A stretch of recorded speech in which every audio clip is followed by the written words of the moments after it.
Lancement hier vendredi de la Semaine nationale de la réconciliation. Cette deuxième édition a pour thème « Ensemble, engageons-nous pour relever les défis d'une paix durable au Mali ». Des détails au tout début de cette édition.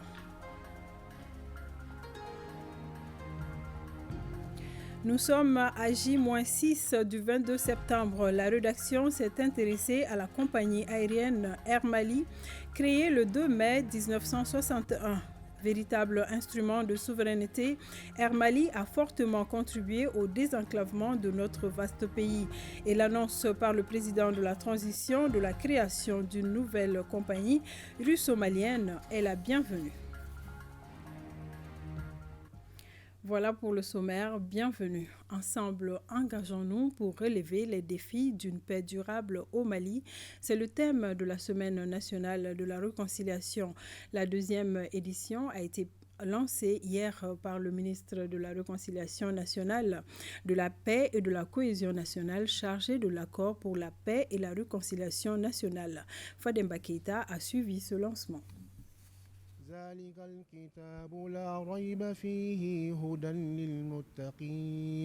Tous munis de Saint-Coran, assis en disciple invocateur à l'intérieur de la grande mosquée de Bamako, ces prêcheurs constitués d'hommes et de femmes s'appuient sur les sourates et versets du document sacré pour qu'on ait une nation unie avec des liens rétablis à jamais. Les prières collectives et bénédictions pour le Mali en crise s'inscrivent dans le cadre de la deuxième édition de la Semaine nationale de la réconciliation nationale.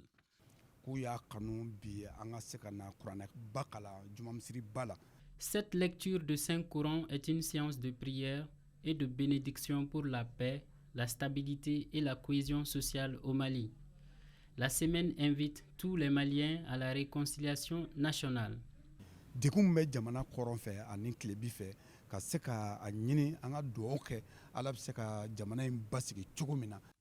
L'édition initiée par le ministère de la Réconciliation nationale, de la paix et de la cohésion nationale, chargé de l'accord pour la paix et la réconciliation nationale, a pour thème « Ensemble, engageons-nous pour relever les défis d'une paix durable au Mali ». Le pays traverse une période très difficile et en cette semaine de la réconciliation, toutes les activités festives ont été arrêtées. On est là aujourd'hui pour faire la prière pour notre pays et que les Maliennes et les Maliens puissent se donner la main.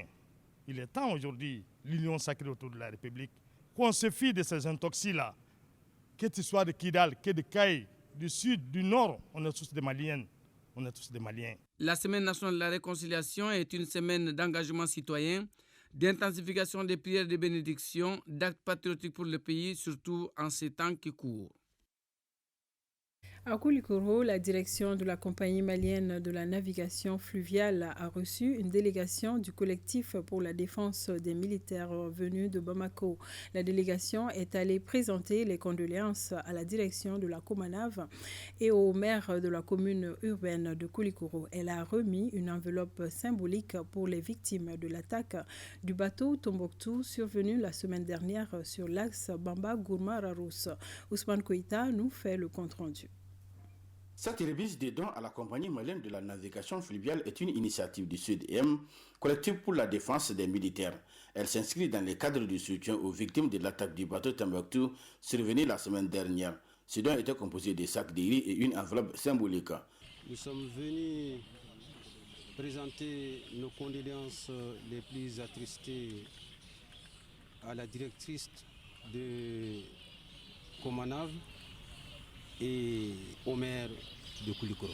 Alors, suite à cette attaque barbare, ignoble, insensée, qui nous pousse à faire un appel à tous les Maliens, que le moment est là pour que nous puissions tous aller dans le même sens.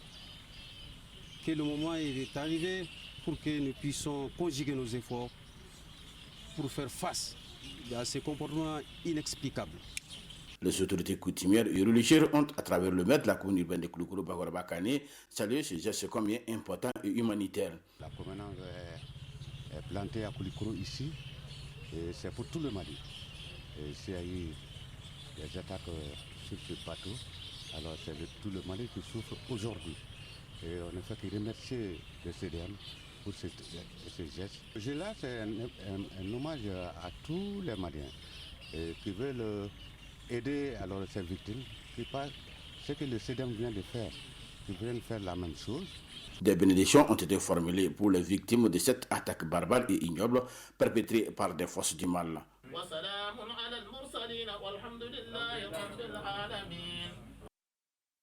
La COMAD, Coalition malienne des droits de l'enfant, et ses partenaires viennent d'initier une formation à l'intention de 20 animateurs et journalistes de Sikasso. Ils ont appris de nouvelles approches sur la protection et le respect des droits de l'enfant. Moussokoro Sérémé et Amadou Dolo. Ils sont sexuellement exploités, maltraités, enrôlés et servent pour la plupart de main-d'œuvre dans les champs de culture et les sites d'orpaillage, malgré les engagements pris par l'État pour éliminer les pires formes du travail des enfants. La promotion et la protection de leurs droits est la thématique choisie par la COMAD, la Coalition malienne des droits de l'enfant et ses partenaires, pour outiller et renforcer la compréhension des professionnels des médias de la ville de Sikasso sur la problématique, interface idéale entre le pouvoir public et la population. Nous devons ensemble agir pour que ces pratiques changent, pour que la place de l'enfant soit à l'école. Nous pensons que par les communications, les informations que la presse donne, les populations les suivent et la presse peut contribuer à nous aider à atteindre le maximum de population pour aller vers un changement notable au profit des enfants. Ainsi, en 2 jours de session, ces 20 journalistes et animateurs vont mieux appréhender les concepts clés de protection de l'enfant à travers les modules Charte des professionnels des médias sur les droits de l'enfant, la protection et la politique de sauvegarde de l'enfant ou encore la Convention, les cadres juridiques et institutionnels sur la protection de l'enfant. Dans nos programmes, il y a des grilles, il y a des émissions spécialement pour les enfants. Mais en dehors de cela aussi, avec des émissions musicales, des émissions thématiques, on parle souvent de la protection des droits des enfants comme d'autres droits aussi humanitaires. On a toujours besoin de renforcement des capacités parce que les auditeurs qui nous écoutent, ils nous font confiance. Selon le rapport de l'enquête de monitoring sur la problématique de protection des enfants réalisé en 2022 par la CNDH, la Direction régionale de la promotion de l'enfant et l'UNICEF, on note dans la région de Sikasso 25 cas d'infanticide, 24 cas de violences sexuelles et physiques et 26 cas d'enlèvement d'enfants. La session est soutenue par l'Agence suédoise de coopération internationale à travers Save Children. En 4e région, le ministère en charge des affaires religieuses vient de lancer sa série d'ateliers sur la vulgarisation de la politique nationale de prévention et de la lutte contre l'extrémisme violent et le terrorisme. Ces ateliers visent à améliorer la prise de conscience sur les risques de radicalisation et les capacités à faire face aux menaces. Ils sont mis en œuvre par l'ONG Think Peace et le secrétariat permanent de la politique de lutte contre l'extrémisme violent et le terrorisme au Mali. Amidou Diallo et Issaba, reportage. Pour lutter efficacement contre l'extrémisme violent et le terrorisme au Mali, une série d'ateliers vient d'être lancée sur la vulgarisation de la politique nationale de prévention et de lutte contre l'extrémisme violent et le terrorisme.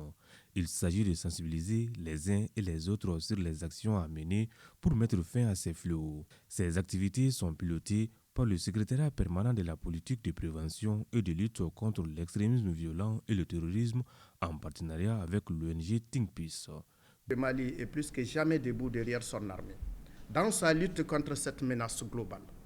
En effet, on ne peut pas rester inactif face à un phénomène qui emporte de plus en plus de vies innocentes et injecte le poison du doute et de la division parmi nos communautés, écorche nos valeurs ancestrales et met à mal l'harmonie et la quiétude de nos sociétés. Donc, Think Peace, nous nous tenons quand même et nous nous engageons, tant que besoin y est, à accompagner le secrétariat permanent à pouvoir aussi non seulement atteindre l'objectif qui s'est fixé, mais également aussi l'objectif que nous, ONG, au niveau de la base, nous nous sommes fixés à pouvoir atteindre, Inch'Allah, dans les jours à venir. Cet atelier permet aux femmes et jeunes et aux leaders religieux de mieux comprendre des sujets relatifs aux mécanismes de prévention et de résolution des conflits communautaires. Il me plaît tout d'abord de féliciter le secrétariat permanent de la politique nationale de prévention et de lutte contre l'extrémisme violent et le terrorisme et son partenaire ici présent à Think Peace pour la sensibilisation et l'accompagnement des communautés jeunes et femmes et leaders religieux du Mali pour cette heureuse initiative qui répond à l'une des préoccupations des plus hautes autorités de la transition. Ce genre d'atelier se tiendra dans les régions de Kaï, Sigasso, Ségou, San et Bougouni. Le projet pilote PV-VIH-Sida réalisé dans la commune urbaine de Sikasso tire vers sa fin. Un atelier national de 3 jours a été organisé pour partager les résultats du dit projet. Le but final est de permettre aux personnes atteintes du VIH de bénéficier d'une couverture sociale adéquate. Le compte-rendu de Maïmouna Guindo. Plus de 100 personnes sont infectées chaque semaine par le VIH-Sida et plus de 80 personnes meurent chaque jour au Mali. Le projet pilote PV-VIH est ainsi mis en place dans la commune urbaine de Sikasso pour une riposte contre la stigmatisation et la discrimination à l'origine des comportements à risque. Nous sommes dans le cadre de la capitalisation d'un projet pilote de protection sociale des personnes vivant avec le VIH. Qui s'est réalisé dans la commune urbaine de Sikasso. Le projet avait plusieurs dimensions. Une dimension de relèvement économique parce que les bénéficiaires du projet ont bénéficié d'un appui pour les activités génératrices de revenus et aussi ont eu un appui pour faciliter l'appui alimentaire et nutritionnel. Soucieux pour le compte des citoyens, le gouvernement du Mali met un mécanisme de protection sociale adéquate au profit des couches vulnérables au VIH-Sida. Cette initiative tant salutaire car la Constitution de notre pays, en son article 10, reconnaît la protection sociale comme un droit pour tous les citoyens de notre pays. Ainsi, la protection sociale est un levier important dans la riposte au VIH-Sida en luttant contre les inégalités économiques et sociales, la stigmatisation et la discrimination qui aggravent les comportements à risque et la vulnérabilité. La Direction nationale de la protection sociale et de l'économie solidaire a bénéficié d'un financement de l'ONU-SIDA pour rendre sensible ce cadre de référence national aux questions de VIH-Sida. À l'issue de cette session de 3 jours, les acteurs concernés partageront les recommandations afin de maximiser l'impact du projet dans les zones non couvertes. Santé toujours, après la bonne réussite de la campagne engagée en faveur de la planification familiale couplée au test du cancer du col de l'utérus, l'Office national de la santé de la reproduction a décerné des attestations de reconnaissance à certains travailleurs dont l'effort a beaucoup contribué à la réussite de la dite campagne. Mariam Koulibaly.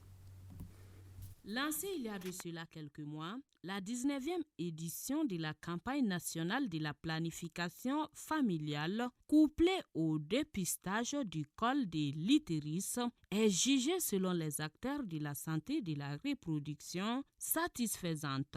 Occasion pour l'Office national de la santé de la reproduction, ONASR, de saluer l'effort des acteurs qui sont intervenus à la dite campagne. Les maires et tous ces services techniques ont mis le paquet pour la réussite de ce lancement. 2, les chefs de quartier, on a constaté tout leur dévouement, tout leur engagement sur le terrain pour mobiliser les cibles pour une meilleure réussite de la campagne. Ils sont autorités communales, agents de la santé, membres de la société civile, communicateurs, regroupements féminins et jeunes à recevoir ces attestations. L'ensemble de la population de la commune 1, nous sommes heureux. L'ONASR, par rapport à leur campagne passée, est venu nous décerner des attestations de reconnaissance, ce qui est rare dans notre gestion des collectivités. A rappeler que la planification familiale reste un moyen très efficace pour sauver des vies. Elle aide à prévenir les grossesses non désirées, à réduire le nombre d'avortements et diminue l'incidence de mortalité et d'invalidité lors des accouchements.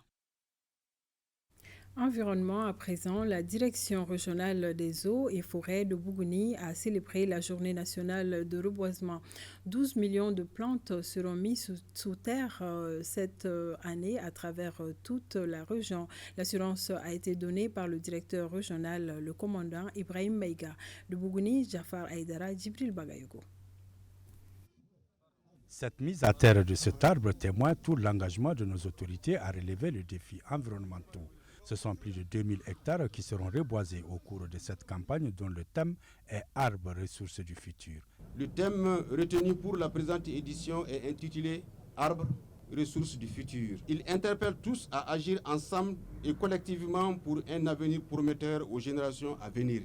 Ainsi, reboiser ou simplement planter un arbre est un acte citoyen. Pour relever les défis, il faut lutter d'abord contre l'occupation anarchique entraînant la dégradation de nos forêts, à savoir la coupe du bois pour les besoins énergétiques, l'exploitation minière.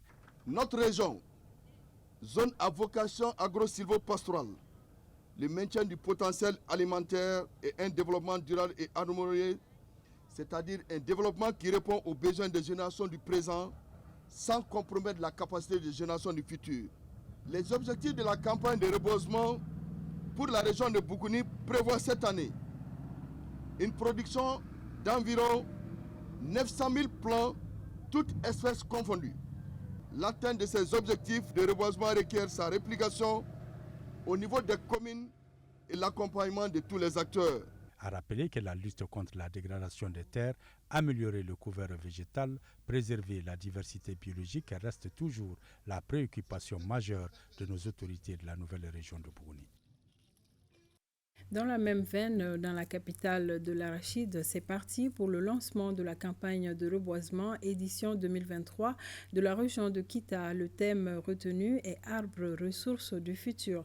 Mamadi Alioubari. C'est la forêt classée de Kayaba qui a été choisie par les autorités de la région de Kita pour abriter le lancement de la campagne de reboisement édition 2023. Le thème retenu est « Arbres, ressources du futur ». Nous avons constaté que cette forêt qui constitue la ceinture verte autour de la ville de Kita est en train de prendre du recul à travers la main, n'est-ce pas, de la population même de Kita. Chose qui doit impérativement cesser. Donc on donne le ton à travers la plantation des arbres. Planter un arbre est un acte citoyen. On en tire une fierté, même lorsqu'on n'a pas vu l'arbre grandir, à fortiori lorsque l'année suivante ou les 2 années suivantes, on vient trouver son arbre qui a doublé de taille, qui a atteint 1,50 m, 1,60 m. C'est une initiative, bien sûr, du gouvernement de la République du Mali qui court depuis 1995, mais que l'on devrait diffuser dans nos familles, à nos enfants, à nos proches, pour que chacun de nous puisse montrer les dizaines d'arbres qu'il a pu replanter, qu'il a pu reboiser, qu'il a pu augmenter sur les forêts que nous avons déjà. Cette campagne de reboisement s'inscrit dans le cadre de lutter contre la déforestation, de contrer la route aux ennemis des arbres, tout en les sensibilisant sur les vertus et les bienfaits des arbres. Dans la région de Kita, au cours de cette campagne, plus de 400 000 plants seront mis sous terre pour une superficie de 60 hectares. Le roi d'Arabie Saoudite Ben Salman vient d'étancher la soif de la population de Djouila. À travers l'ONG Tassak, le roi saoudien a doté une école de la région d'un château d'eau, un geste humanitaire qui vient en réponse aux cris de cœur lancés par les habitants de la localité. Coût de réalisation 15 millions de francs CFA, nous dit Boukari Koulibaly. L'eau est source de vie, a-t-on coutume de dire. Longtemps confronté à un difficile accès à cette denrée, l'école B de Djouila est désormais nantie d'un forage équipé d'un château. Un rêve devenu réalité grâce au roi Ben Salman d'Arabie Saoudite à travers l'ONG Tassat. Une donation qui intervient suite aux cris de cœur lancés par la population du Baninko. Djouila est une zone qui a été répertoriée par l'hydraulique, c'est-à-dire la Direction nationale de l'hydraulique, comme étant une zone qui a vraiment besoin d'eau. C'est dans cette optique que nous avons dépêché une mission qui est venue approcher les collectivités locales. Après ces différentes investigations, on a vu qu'il y a une nécessité de venir ici pour faire le forage. Et on a vu vraiment avec cette cérémonie le nombre de personnes qui sont venues. Nous sommes conscients que ça a été un bon choix. Ce geste de haute facture du roi émirati vient soulager les bénéficiaires durement touchés par la rareté de ces précieux liquides. Les remercier encore une fois de développer dans ce sens, sans lâcher la région de Dioula, que nous comptons beaucoup sur eux. Nous venons d'avoir de l'eau. L'eau est en source de vie. Vraiment, je demande à la population de prendre soin autant que possible. Et en même temps, demander quand même aux autorités administratives et communales de tout faire pour que de telles choses puissent se réaliser. Des manifestations folkloriques pour témoigner leur reconnaissance aux généreux donateurs ont meublé cette cérémonie. Et pour terminer, à J-6 du 22 septembre, notre rédaction s'est intéressée à la compagnie aérienne Air Mali créée le 2 mai 1961. Véritable instrument de souveraineté, Air Mali a fortement contribué au désenclavement de notre vaste pays. Et l'annonce par le président de la transition de la création d'une nouvelle compagnie russo-malienne est la bienvenue. Nous vous proposons un extrait dans ce 13h. C'est avec Modibo Mariko.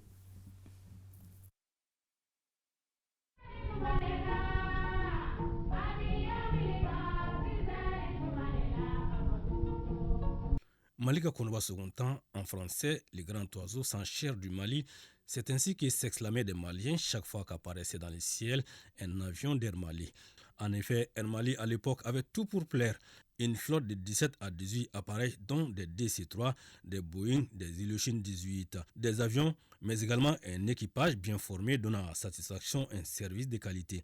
À cela s'ajoute l'engagement d'un personnel navigant et à terre, conscient des nombreux défis auxquels le Mali devrait faire face, d'honorer son pays. Nous avons réalisé ce qu'on ne pensait pas l'Africain capable de le faire.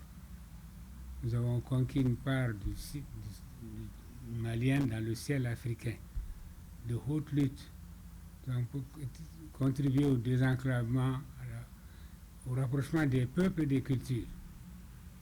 Nous pensons avoir été le meilleur ambassadeur pour le pays. Le transport étant un vecteur très important dans la politique d'un pays, et donc c'est par rapport à ça que tout de suite les plus hautes autorités ont compris la nécessité de développer ce secteur et de mettre en place effectivement une politique qui puisse amener à développer et à désenclaver notre pays. Raison géopolitique, peut-être que la création avait été décidée depuis la fédération, parce que le président Modibo est revenu en août. Septembre, octobre, on a créé Air Mali.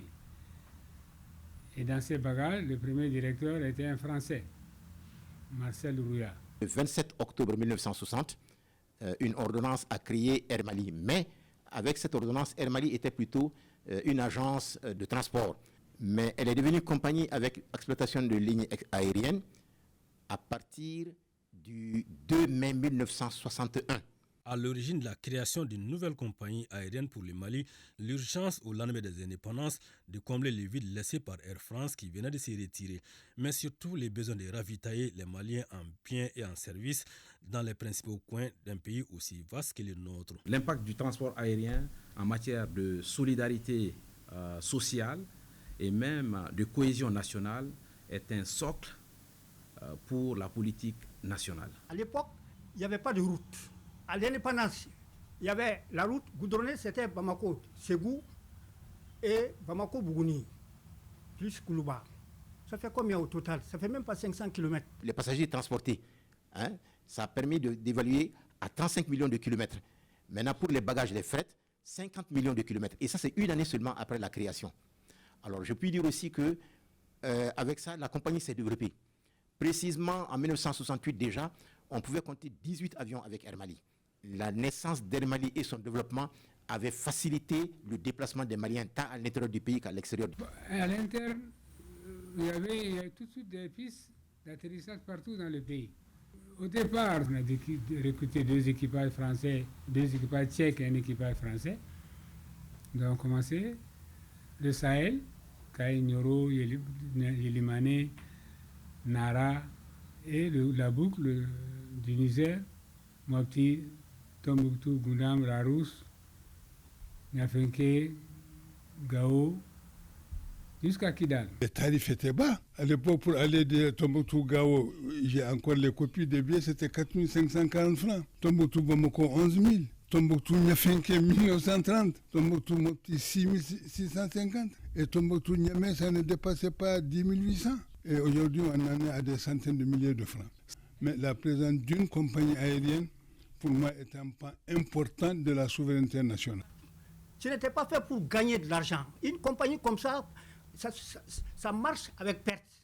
Il y a des secteurs productifs. Ces secteurs productifs doivent venir en aide à Air Mali pour permettre aux Maliens de se déplacer. C'est ça le vrai objectif d'une compagnie aérienne. Et les responsables doivent comprendre cela. Le Mali s'est ainsi lancé dans cette grande aventure avec seulement 3 avions gracieusement offerts par la reine d'Angleterre, un don obtenu par notre pays, mais non sans une certaine incompréhension entre les services diplomatiques anglais et maliens lors de la présentation de lettre de créance du nouvel ambassadeur du Mali à la reine. Gourdosso avait été nommé ambassadeur du Mali à Londres. Alors quand il a été, le jour où il devait présenter ses lettres de créance à la reine d'Angleterre, il était venu en tenue traditionnelle malienne. Chéchia, babouche, grand boubou malien. Mais le service de protocole de la reine, qui est venu dans la salle d'attente pour l'amener dans la salle où se trouvait la reine, a constaté que son habillement n'était pas ce qu'eux, ils souhaitaient. On lui a donné une liste en disant qu'il paye un costume, une veste redingote queue de pie, une cravate papillon noire, chemise blanche et souliers noirs. Alors que sans cela, il sera difficile d'aller vers la reine avec ses tenues. Donc il est sorti, il a appelé Modibo pour lui dire ce qui s'est passé. Modibo lui a dit de dire au protocole de la reine que si la reine ne peut pas le recevoir avec les tenues traditionnelles africaines, maliennes, qu'il le retourne à Bamako, il n'y aura pas de relations diplomatiques entre la Grande-Bretagne et le Mali. Alors, informé de cela, la reine a demandé à ce qu'il revienne avec ses tenues maliennes. Et c'est comme ça qu'il s'est présenté. Et la reine a été tellement émerveillée qu'il a donné instruction à Lord Macmillan, qui était à l'époque Premier ministre de la Grande-Bretagne, de donner 3 avions cadeaux au Mali. Le Mali, concomitamment à la création de la nouvelle compagnie, a aussitôt entrepris de former aussi les personnels navigants. C'est ainsi que dans le cadre des bonnes relations qu'entretenait notre pays à travers le monde, des agents furent envoyés dans certains pays d'Europe de l'Est pour des formations accélérées. Au niveau des pilotes, il y a eu 2 groupes.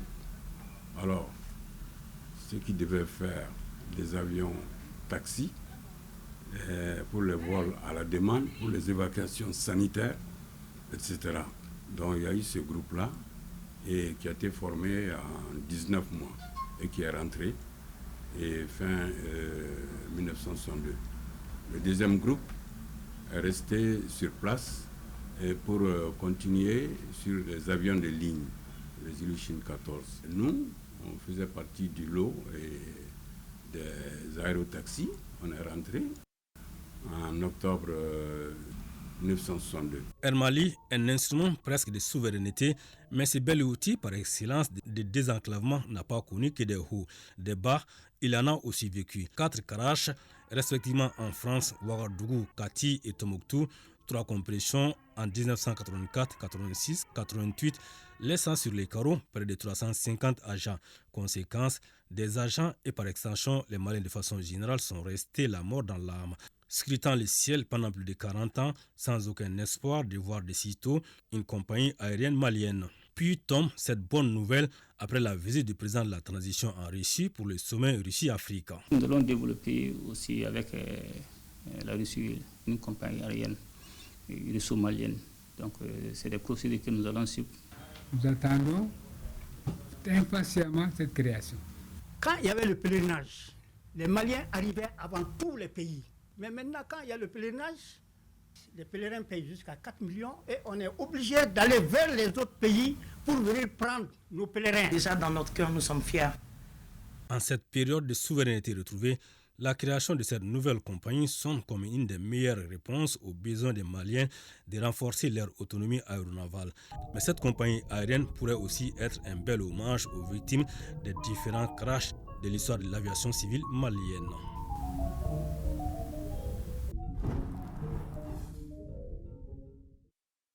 Voilà, merci de nous avoir suivis. Passez d'excellents moments en compagnie des programmes de ORTM1.